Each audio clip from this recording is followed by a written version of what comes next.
alone. Don't make me angry. Okay, we'll go. Bollywood. Ang Bollywood, ang Hollywood ng India. Ang movie industry ng India. That is Bollywood. Ayan, sobrang grabe yung movie industry din sa India. Patok na patok. Jai Ho! Yun, naalala nyo ba yun? Indian din yun. Now, let's go back sa kung ano ba yung simula ng Singapore. Ang Singapore noon is an island na ang pangunahing nilang kabuhayan ay fishing. Kasi nga naman, di ba, para Pilipinas sila napapaligiran ng tubig. So marami silang mga nationalists dati na nagpunta doon, mga immigrants na ngayon ay sila na yung parang citizens of Singapore. Mostly yung tatlong ito, Chinese, Indians, at saka Malaysians.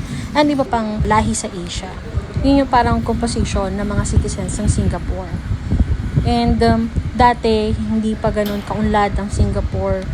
Pero merong naging leader sila na may good governance. Tinanggal niya yung corruption sa gobyerno. Pinahalaga yung edukasyon ng kanyang citizens. Tapos, yung long-term plans.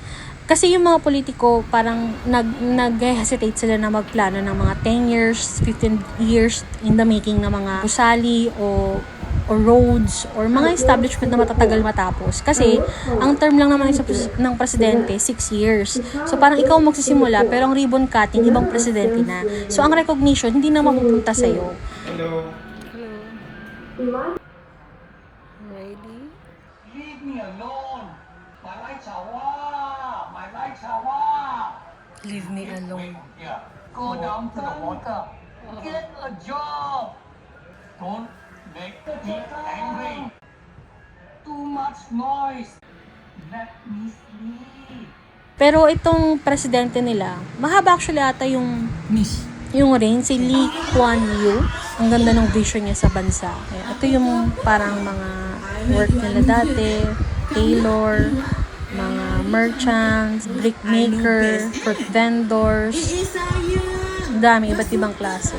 And ang galing lang din kasi daming iba't ibang lahi ang nagsama-sama. And united sila. Yun.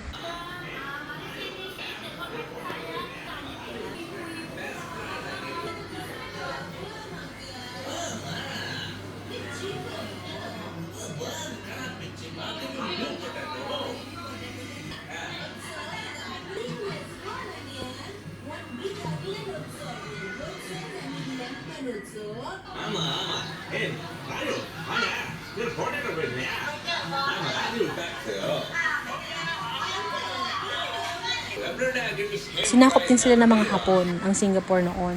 Pumunta rin kami ni Mother sa isang part sa Singapore na andun yung mga headquarters ng Japanese noon, ganyan.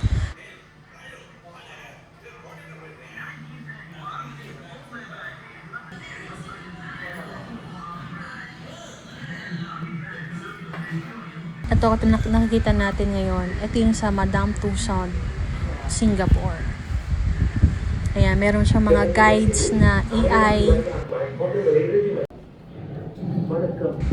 Trade and migration. Yung kanilang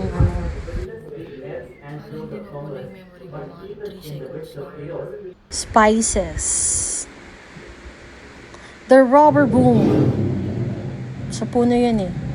Galing sa puno yun eh. I believe. Ayan, medyo nag-sightseeing lang kami. Nakakatawa lang din kasi yung pagkakagawa. Madali siyang intindihin. Basta tiyagayin mo lang basahin. The Road to Independence. Ayan, kasi diba sinakop ng Hapon. Actually, sinakop din sila ng British. Diba parang may pagkakapareha sa atin. Kasi sinakop tayo ng mga Espanyol. Hindi British, pero Espanyol. And then Japan din, ganyan. Ayan. So, andito na, ito na yung mga leaders nila. It's very nice talaga to know kung saan ba nanggaling ang isang bansa. First President of Singapore.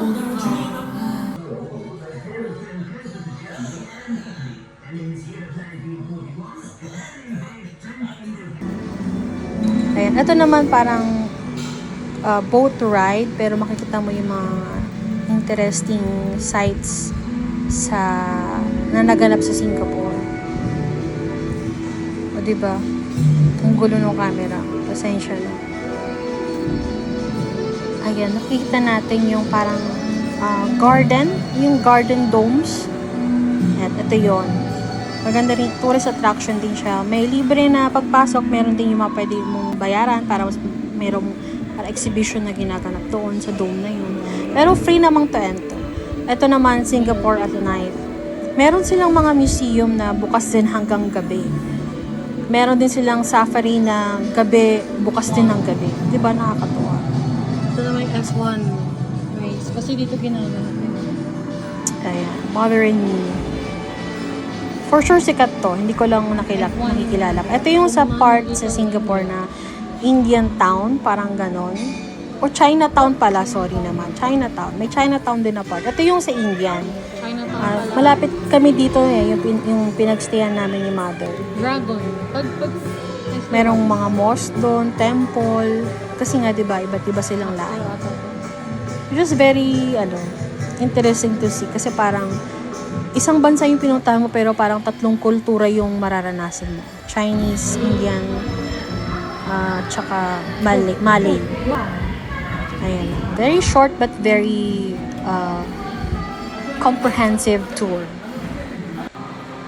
Ayan. Dito sa part na to, eto na yung mga celebrities and leaders. Ayan. Ito,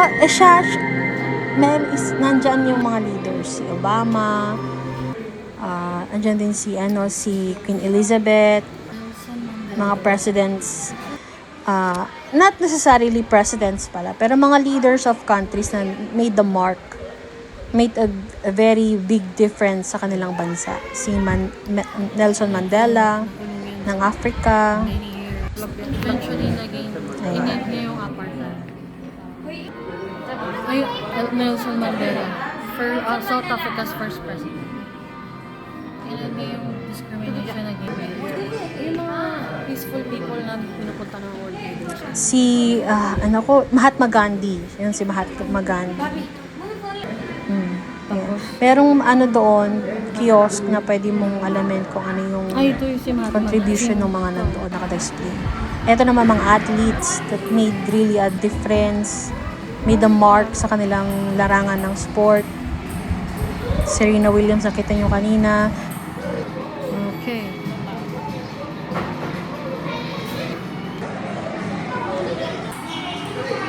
Siyempre sa movie industry din, di ba? Siyempre hindi nagpatalo si Mother. Di ba? Talagang inangkas niya yun. Of course, our very own Lea Salonga. Di ba? Hagi na tayo kayo. papatalo. Nice. Meron din tayong representation doon. Or my favorite, si Audrey Hepburn. And of course, Mother. Ito. Pwede ka rin mag-DJ dito. Wow, feel.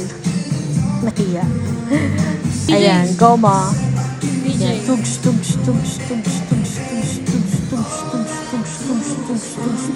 And there you have it.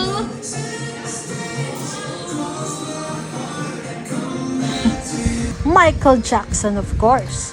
At marami pa kaming pinagpicturean ng mga celebrities. May meet and greet kasi with the celebrities. Yun naman yung kagandahan sa Madame Tussauds. Parang feel mo, katabi mo yung mga celebrities. Pero wax figures lang sila. Anyway, sana sa pupunta nyo ng Singapore, ma-enjoy nyo rin itong napuntahan namin. And hanggang sa susunod.